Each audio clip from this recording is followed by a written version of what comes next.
Good evening, नमस्ते सभी को। आज हम लोग पढ़ने वाले हैं नागरिक शास्त्र विषय। नागरिक शास्त्र विषय के अंतर्गत पाठ 3 केंद्रीय कार्यकारी मंडल। केंद्रीय कार्यकारी मंडल में क्या दिया है? पिछले पाठ में हमने केंद्रीय स्तर पर विधानमंडल अर्थात संसद की रचना और कार्य प्रणाली का अध्ययन किया।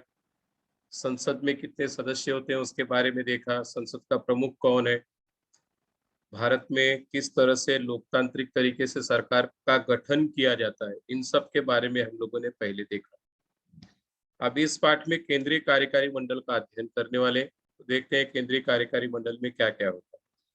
सबसे पहले संघ शासन की संरचना। संघ शासन अर्थात केंद्र शासन। संघ शासन को ही क्या कहते हैं? केंद्र शासन। 7वीं की कक्षा में भी ये चीज पढ़ाई गई कि संघ शासन क्या है। जो राज्य में व्यवस्था है, राज्य को चलाने की व्यवस्था है, जैसे महाराष्ट्र राज्य, उत्तर प्रदेश राज्य, गुजरात राज्य, राजस्थान राज्य, इन राज्यों में सही तरीके से कानून चले, सही तरीके से सारी व्यवस्थाएं चले, किसी को कोई तकलीफ ना हो, तो जो देखरेख का कार्य और राज्य सरकारें करती है। और फिर सभी घटक राज्यों को मिला करके जो भी केंद्र शासित है, केंद्र शासित प्रदेश और राज्य, सभी को मिला करके सबके ऊपर नियंत्रण करने के लिए संघ शासन बनाया गया है, केंद्र शासन बनाया गया। तो संघ शासन के मुख्य घटक यहाँ पर दिए। सबसे पहले राष्ट्रपति, विधानमंडल, कार्यकारी मंडल, लोकसभा, राज्यसभा और कार्यकारी मंडल में प्रधानमंत्री एवं उनका मंत्रिमंडल। सर्वोच्च जो अधिकार है वह राष्ट्रपति के पास है, लेकिन जनता द्वारा चुनी गई सरकारें, तो जनप्रतिनिधि जितने होते हैं, जिसकी भी सत्ता केंद्र में होती है या सबसे बड़ा जो दल होता है वह सरकार बनाता है। अगर बहुमत से नहीं है तो बाकी के दल मिलकर के सरकार बनाते हैं और अपने में से ही एक व्यक्ति को चुनते हैं प्रमुख, जिसे प्रधानमंत्री कहते हैं। और प्रधानमंत्री अपने लिए एक मंत्रिमंडल चुनता है जिससे शासन व्यवस्था सही तरीके से चले। तो विधानमंडल के दो भाग, लोकसभा तथा राज्यसभा। तो लोकसभा क्या है? जो सीधे चुन करके जनप्रतिनिधि जाते हैं वे लोकसभा में बैठते हैं। और राज्यसभा में कैसे? उसकी एक अलग संरचना है और अलग तरीके से उसका निर्वाचन होता है। सभी राज्यों से जिस पार्टी के जितने विधायक होंगे उसके अनुसार उसका एक अलग क्राइटेरिया, उसके हिसाब से चुने जाते हैं राज्यसभा के सदस्य।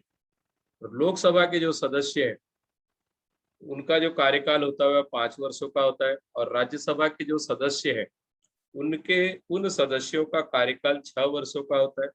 राज्यसभा कभी न भंग होने वाली सभा कही जाती है, क्योंकि उसके 1/3 जो सभासद है वह प्रत्येक 2 वर्ष के बाद रिटायर होते हैं। यहाँ पर कार्यकाल 6 वर्ष का। और यहाँ पर लोकसभा के जो सांसद है उनके कार्यकाल जो होता है वह 5 वर्षों का। प्रत्येक 5 वर्ष के बाद चुनाव होता है। यहाँ पर 1/3 सांसद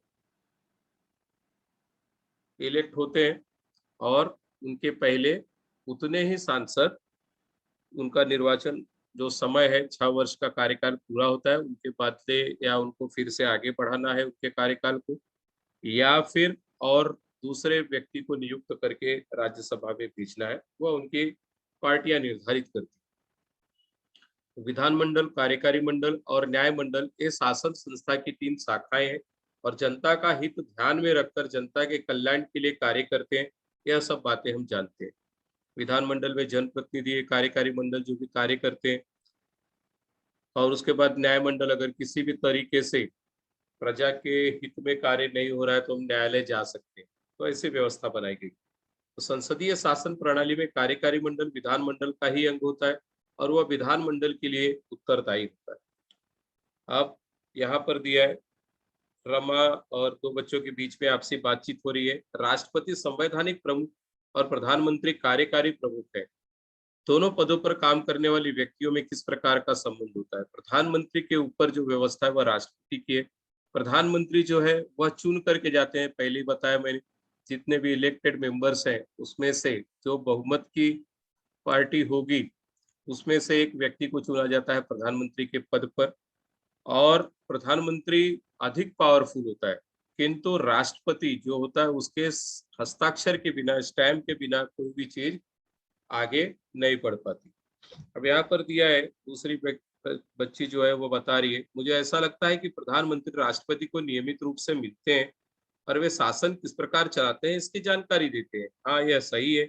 प्रधानमंत्री देश का शासन और नए नए कानून नीतियों की जानकारी राष्ट्रपति को देते हैं। अर्थात यह जानकारी प्राप्त करने का अधिकार सब राष्ट्रपति के पास होता है। तो इस कार्यकारी मंडल में किनका समावेश रहता है, संविधान में इस संदर्भ में कौन कौन से प्रावधान किए गए, कार्यकारी मंडल लोगों के हित के लिए कैसी नीतियां बनाता है, आदि बातों की हमें कार्यकारी मंडल का अध्ययन करते समय जानकारी प्राप्त करें। भारत के केंद्रीय मंडल में राष्ट्रपति, प्रधानमंत्री और मंत्रिमंडल का समावेश होता है। तो राष्ट्रपति का कार्य क्या है, राष्ट्रपति का निर्वाचन कैसे होता है, राष्ट्रपति का कार्यकाल कितने दिनों का होता है, उनके अधिकार कौन से हम देखते हैं। भारत के संविधान में निहित प्रावधानों के अनुसार राष्ट्रपति सर्वोच्च राष्ट्र प्रमुख। राष्ट्रपति का पद बहुत ही सम्मान और प्रतिष्ठा का पद है और वे गणतंत्र का प्रतिनिधित्व करते हैं। संविधान ने राष्ट्रपति को देश की संपूर्ण कार्यकारी सत्ता दी है। देश का शासन राष्ट्रपति के नाम से ही चलता है, अर्थात राष्ट्रपति का जो पद है वह सबसे प्रमुख पद है, राष्ट्र के प्रमुख माने जाते हैं, सर्वोच्च पद है, सम्मान का पद है, प्रतिष्ठा का पद है। और संविधान ने राष्ट्रपति को देश की संपूर्ण कार्यकारी सत्ता उनके हाथ में दी है। देश का जो शासन है वह राष्ट्रपति के नाम से ही चलता है। ऐसा होने पर भी प्रत्यक्ष रूप से प्रधानमंत्री और उनका मंत्रिमंडल ही शासन चलाता है। इसलिए राष्ट्रपति नामधारी संवैधानिक प्रमुख है, तो प्रधानमंत्री कार्यकारी प्रमुख अर्थात नाम के लिए जो हस्ताक्षर करने का कार्य है किसी भी नियम पर, कानून पर, वह राष्ट्रपति का होता है। लेकिन जो प्रमुख रूप से, मुख्य रूप से कार्य होता है, जवाबदारी जो होती है वह प्रधानमंत्री के ऊपर होती है। अब राष्ट्रपति का चुनाव अप्रत्यक्ष रूप में लोगों द्वारा किया जाता है। भारत के आम मतदाता राष्ट्रपति का प्रत्यक्ष चुनाव नहीं करते, बल्कि उनके द्वारा चुने गए संसद सदस्यों और राज्यों की विधानसभाओं के सदस्यों द्वारा राष्ट्रपति का चुनाव किया जाता है। संसद सदस्य और राज्य विधानसभा के सदस्यों के गुट को निर्वाचन मंडल कहा जाता है। अर्थात राष्ट्रपति को प्रत्यक्ष रूप से नहीं चुना जाता, तो उनके चुनाव की विशिष्ट प्रक्रिया होती है। जो भी संसद सदस्य है, संसद सदस्य और कौन चुनता है, तो यहाँ पर दिया है जो भी चुने गए हैं, राज्यों की विधानसभाओं के सदस्य हैं, उनके द्वारा राष्ट्रपति का चुनाव किया जाता है। राज्य विधानसभा के सदस्यों के गुट को निर्वाचन मंडल भी कहते हैं। अरे ले रहे, अच्छा है, खाली तू ही मर रही है। राष्ट्रपति का कार्यकाल कितने वर्षों का होता है, तो राष्ट्रपति का कार्यकाल 5 वर्ष का होता है। राष्ट्रपति का कार्यकाल 5 वर्ष का। राष्ट्रपति पद का चुनाव लड़ने वाला व्यक्ति भारत का नागरिक होना चाहिए। आयु लगभग 35 वर्ष पूर्ण होनी चाहिए। 35 वर्ष की आयु पूर्ण कर चुका हो वही व्यक्ति राष्ट्रपति के चुनाव लड़ सकते हैं और भारत का नागरिक होना चाहिए, पहली शर्त है। राष्ट्रपति पद पर चुने गए व्यक्ति को अपना पद स्वीकारते समय शपथ लेनी पड़ती है। उनके अनुसार संविधान की रक्षा करना और संविधान के अनुसार शासन चलता है या नहीं, यह देखने की जिम्मेदारी राष्ट्रपति की होती है। अर्थात जब वे शपथ लेते हैं तो शपथ में यह कहा जाता है, शपथ ली जाती है कि जो भी संविधान के दायरे में शासन चल रहा है या नहीं, यह देखने का पूरा दायित्व राष्ट्रपति का है। अगर नहीं चल रहा है तो राष्ट्रपति शासन लगाया जा सकता है। प्रधानमंत्री और मंत्रिमंडल की सलाह से ही राष्ट्रपति शासन चलाते हैं। संविधान की रक्षा करने की जिम्मेदारी राष्ट्रपति की होती है, परंतु अगर राष्ट्रपति का कोई आचरण संविधान का उल्लंघन करने वाला हो, राष्ट्रपति अगर सही तरीके से अपना कार्य नहीं कर रहे, अगर उनका जो व्यवहार है, उनका जो आचरण है वह सही तरीके का नहीं है, तो राष्ट्रपति को हटाया जा सकता है और इस प्रक्रिया को महाभियोग प्रक्रिया कहा जाता है। यदि राष्ट्रपति से संविधान का उल्लंघन हुआ हो या किसी सदन द्वारा ऐसा आरोप लगाया जाता है, तो दूसरे सदन द्वारा उन आरोपों की जांच पड़ताल की जाती है। दोनों सदनों के विशेष बहुमत 2/3 के प्रस्ताव पारित होने के बाद ही राष्ट्रपति को हटाने का कार्य किया जा सकता है। तत्पश्चात राष्ट्रपति अपने पद से दूर होते हैं। अर्थात अगर किसी तरह का कार्य सही नहीं करते हैं तो 2/3 मत होने के बाद उन्हें हटाया जा सकता है। राष्ट्रपति के कार्य और उनके अधिकार कौन से हैं? राष्ट्रपति को संविधान द्वारा कुछ कार्य प्रदान किए गए, कौन कौन से हैं? राष्ट्रपति को संसद का जो सत्र है उसे बुलाने का या स्थगित करने का अधिकार राष्ट्रपति के पास है। संसद को कोई संदेश भेजना है, लोकसभा की पूर्णावधि के बाद या समय से पहले बर्खास्त करने का। लोकसभा की जो कालावधि वह 5 वर्ष की होती है, 5 साल के बाद इलेक्शन कराना है, राष्ट्रपति उसके लिए आदेश देते हैं, आदेश करते हैं। अगर सही तरीके से लोकसभा नहीं चल रही तो उसे बर्खास्त करने का भी अधिकार राष्ट्रपति के पास है। लोकसभा और राज्यसभा द्वारा पारित विधेयक पर राष्ट्रपति के हस्ताक्षर होना आवश्यक है। उनके हस्ताक्षर के बिना विधेयक कानून में परिवर्तन नहीं हो सकता। अर्थात जो भी कानून बनता है उसके पर अगर राष्ट्रपति का हस्ताक्षर नहीं है, उनके साइन नहीं है, तो जो भी प्रस्ताव पारित किए गए विधेयक व कानून का रूप नहीं ले सकते। राष्ट्रपति प्रधानमंत्री की नियुक्ति करते हैं और उनके द्वारा सुझाए गए व्यक्तियों की मंत्री पद पर नियुक्ति राष्ट्रपति करते हैं। तो सबसे पहले शपथ दिलाने का कार्य प्रधानमंत्री को राष्ट्रपति करते हैं। बाद में फिर प्रधानमंत्री अपना मंत्रिमंडल चुनते हैं, अपने मंत्रिमंडल के सदस्यों को चुनते हैं, उनको भी शपथ दिलाने का कार्य राष्ट्रपति करते हैं। राष्ट्रपति उच्चतम और उच्च न्यायालय के न्यायाधीशों की नियुक्ति करते हैं। साथ ही सभी राज्यों के राज्यपाल, मुख्य निर्वाचन आयुक्त, चुनाव आयुक्त हैं, जैसे राज्यपालों का चुनाव, हर एक राज्य में एक एक राज्यपाल होते हैं, राज्यपाल का चुनाव करने का भी कार्य राष्ट्रपति करते हैं। उच्च न्यायालय, हाई कोर्ट, सुप्रीम कोर्ट के जो जजेस हैं, उच्च न्यायालय के न्यायाधीशों की नियुक्ति राष्ट्रपति के द्वारा की जाती है। तो जो भी महत्वपूर्ण नियुक्तियां हैं वह राष्ट्रपति के द्वारा ही की जाती है। राष्ट्रपति भारत के तीनों रक्षा दलों के सर्वोच्च प्रमुख होते हैं। तीनों रक्षा दल, थल सेना, जल सेना, वायु सेना, तीनों के प्रमुख राष्ट्रपति है। युद्ध और शांति संबंधी सभी निर्णय, अगर युद्ध करना है, किसी देश के साथ दुश्मन देश पर आक्रमण करना है, तो राष्ट्रपति के आदेश के बिना युद्ध नहीं शुरू कर सकते। राष्ट्रपति को कुछ न्यायालयीन अधिकार भी प्राप्त है। उदाहरण, किसी व्यक्ति की सजा घटाना, सजा की तीव्रता को कम करना अथवा अपवादात्मक स्थिति में मानवतावादी भूमिका से सजा कम करने या रद्द करने का अधिकार भी राष्ट्रपति को प्राप्त है। अगर कोई व्यक्ति सजा याफ्ता कोई कैदी है, राष्ट्रपति को लग रहा है कि मानवता के आधार पर इसकी सजा को कम की जा सकती है या रद्द की जा सकती है, तो गुहार लगाने पर, अपराधी अगर गुहार लगाता है तो निवेदन देता है, याचिका देता है, तो राष्ट्रपति उसकी सजा को समाप्त भी कर सकते हैं या कम भी कर सकते हैं। देश में आपातकालीन परिस्थिति उत्पन्न होने पर राष्ट्रपति को आपातकाल घोषित करने का अधिकार, जैसे युद्ध की स्थिति है या देश में दंगे हो गए हैं, नियंत्रण से बाहर है स्थिति, तो ऐसे समय में आपातकाल की घोषणा राष्ट्रपति कर सकते हैं। संविधान में 3 प्रकार के आपातकाल दिए। कौन कौन से? राष्ट्रीय आपातकाल, जैसे देश में अगर 2 देशों के बीच युद्ध शुरू हो गया तो राष्ट्रीय आपातकाल। राज्यों में आपातकाल है, जैसे राज्य सही तरीके से नहीं कार्य चल रहा है, दंगे फसाद हो रहे या स्थिति नियंत्रण के बाहर है, तो राष्ट्रपति शासन लगाया जा सकता है।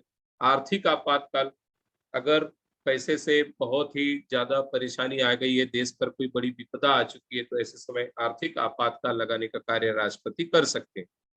राष्ट्रपति की अनुपस्थिति में उपराष्ट्रपति इनके दायित्वों का निर्वाह करते हैं। उपराष्ट्रपति का चुनाव संसद के दोनों सदनों के सदस्यों द्वारा किया जाता है। तो इस प्रकार से अगर राष्ट्रपति नहीं है, उपस्थित नहीं है किसी कारणवश, तो उपराष्ट्रपति उनकी जगह पर राष्ट्रपति के जैसा ही कार्य करते, उनके दायित्व का निर्वाह करते। और उपराष्ट्रपति का जो चुनाव है संसद के दोनों सदनों द्वारा, लोकसभा, राज्यसभा, उनके जो सदस्य होते हैं उनके द्वारा किया जाता है। अब प्रधानमंत्री और उनका मंत्रिमंडल, राष्ट्रपति संवैधानिक प्रमुख होता है, उनके पास नाम मात्र सत्ता होती है, अभी हम लोगों ने पढ़ा। तो प्रत्यक्ष रूप में जो कार्यवाही होती है वह कौन करता है? तो प्रधानमंत्री करते हैं, और उनका जो शासन चलाने का कार्य प्रधानमंत्री और उनका मंत्रिमंडल चलाता है। प्रधानमंत्री के कौन कौन से कार्य और भूमिकाओं का निर्वहन करते हैं हम सब देखेंगे।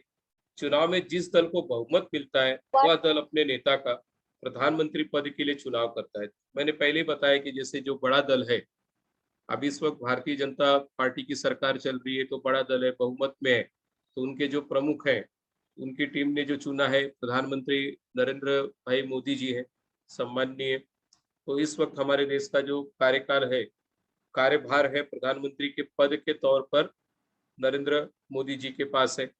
तो इनका ही कार्य है कि वो अपने विश्वास पात्र सहयोगियों को अपने मंत्रिमंडल में शामिल करें, और उसी के साथ साथ जो भी सदस्य चुनना है, जो भी एक कैबिनेट मिनिस्ट्री देनी है, वह प्रधानमंत्री का कार्य अपने अनुसार अपने सहयोगियों को ही चुन करके वे अपनी टीम बनाते हैं। प्रधानमंत्री एवं अन्य मंत्रियों का संसद सदस्य होना आवश्यक होता है। न होने पर उन्हें 6 माह के भीतर संसद की सदस्यता प्राप्त करनी पड़ती है। प्रधानमंत्री और उनका मंत्रिमंडल सही अर्थ में शासन चलाते हैं।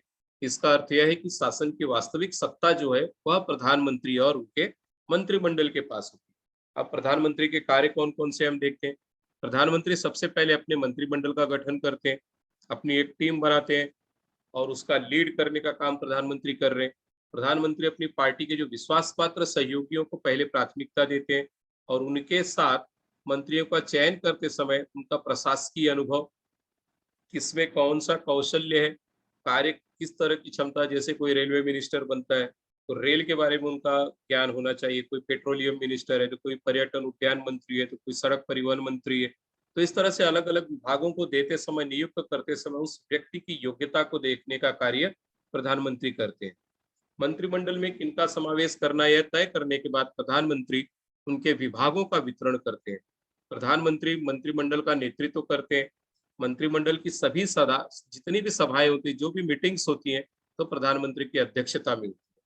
विभागों का वितरण करने के पश्चात प्रधानमंत्री को विविध विभागों में समन्वय रखना, तालमेल रखना, परस्पर सहकारिता को बढ़ावा देना, अर्थात एक दूसरे का सहयोग करना, विभागों का कार्य पूरी कार्यक्षमता से हो रहा है या नहीं यह देखने का कार्य प्रधानमंत्री करते हैं।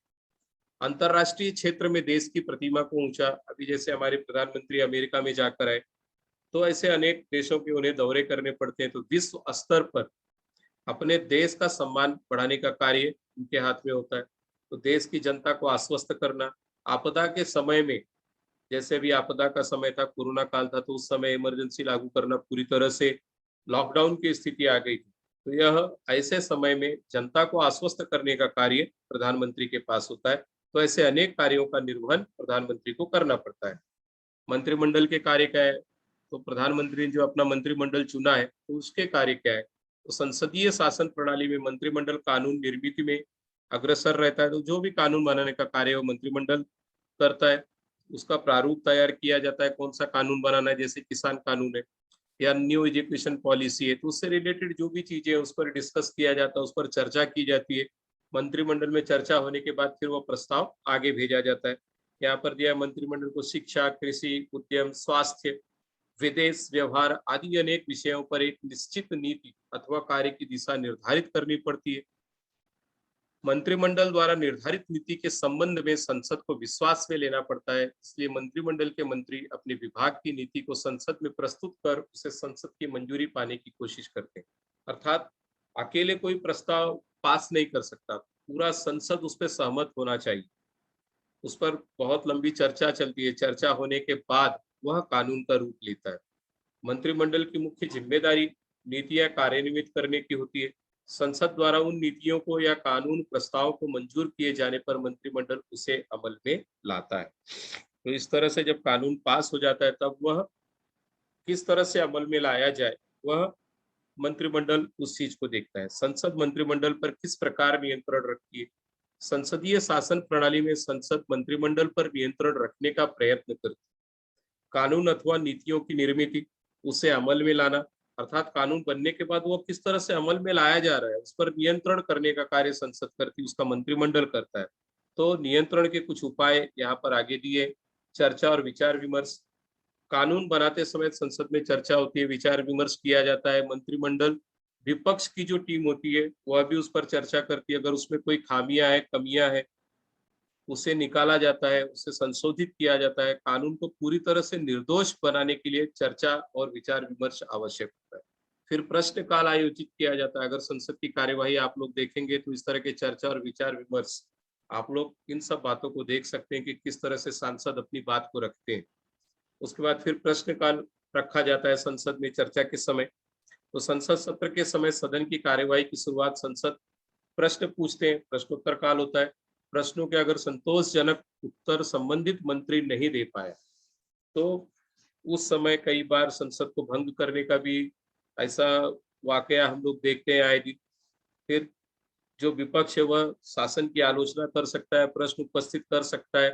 प्रश्न पर कई बार विवाद होते हैं, उस पर वाद विवाद के बाद फिर वोटिंग की भी प्रक्रिया है कि लोग ध्वनिमत से कोई प्रस्ताव पास करें या हाथ उठा करके या फिर गुप्त मतदान पद्धति द्वारा।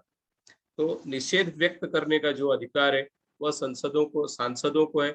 सांसद कभी कभी सभा का त्याग भी करते हैं, घोषणाबाजी करते हुए बीच में भी आ जाते हैं, एकजुट होते हैं। मान लो कोई कानून ऐसा लग रहा है कि यह कानून जनता के हित में नहीं है, क्योंकि वे जनप्रतिनिधि है, हमारे द्वारा भेजे गए लोग हैं, तो हमारे लिए लड़ने का काम वो संसद में करते हैं। फिर शून्यकाल और अविश्वास प्रस्ताव दिया है। शून्यकाल में क्या होता है, अधिवेशन सत्र के समय दोपहर 12 बजे का समय शून्यकाल के रूप में जाना जाता है। इस समय सार्वजनिक दृष्टि से महत्वपूर्ण किसी भी विषय पर चर्चा कराई जा सकती है। जो शून्यकाल का दौर है, समय है 12 बजे का समय निश्चित किया गया है, और सार्वजनिक दृष्टि से अर्थात सभी जनता के हित में अगर कोई विषय है उस पर चर्चा किया जाता है। फिर अविश्वास प्रस्ताव क्या है, मान लो मंत्रिमंडल सही तरीके से काम नहीं कर रहा है, तो उस पर यह एक प्रभावी साधन है अविश्वास प्रस्ताव। लोकसभा में सरकार को जब तक बहुमत है तब तक वह शासन करती है। अब ऐसा लग रहा है किसी मुद्दे को लेकर के कि नहीं, यह शासन सही तरीके से नहीं कर रही है, तो ये बहुमत, यदि यह बहुमत संसद सदस्य निकाल लेते हैं, लोग सपोर्टिंग पार्टी वे कहती है नहीं, हम लोग सरकार के समर्थन में अब नहीं है, तो मंत्रिमंडल सत्ता में नहीं रह सकता।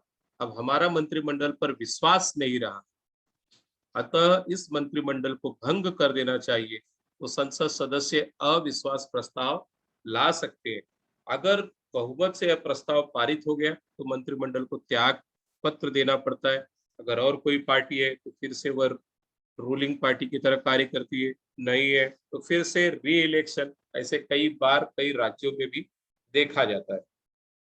अब कार्यकारी मंडल के नियंत्रण में व्यापक नौकरशाही होती है। नौकरशाही की रचना का अध्ययन हम अगले प्रकरण में करने वाले। तो यहाँ पर दिया है संसद सदस्यों को चर्चा में प्रभावी रूप में सहभागी होने के लिए क्या करना चाहिए। तो जो संसद सदस्य है अपनी बात को प्रभावी रूप से रखने के लिए बहुत सारे तरीकों को अपनाते हैं। शांतिपूर्ण तरीके से अपनी बात को वो प्रस्तुत कर सकते हैं, किसी भी विषय का वो विरोध कर सकते हैं। सविस्तर चर्चा करने के लिए जो भी सभापति है, सभा अध्यक्ष है, उनसे परमिशन लेकर के अपनी बात रख सकते हैं। तो इस तरह से लोकतंत्र में अनेक प्रावधान है अपनी बातों को रखने का। उम्मीद है आपको यह सब समझ में आया होगा। थैंक यू, धन्यवाद।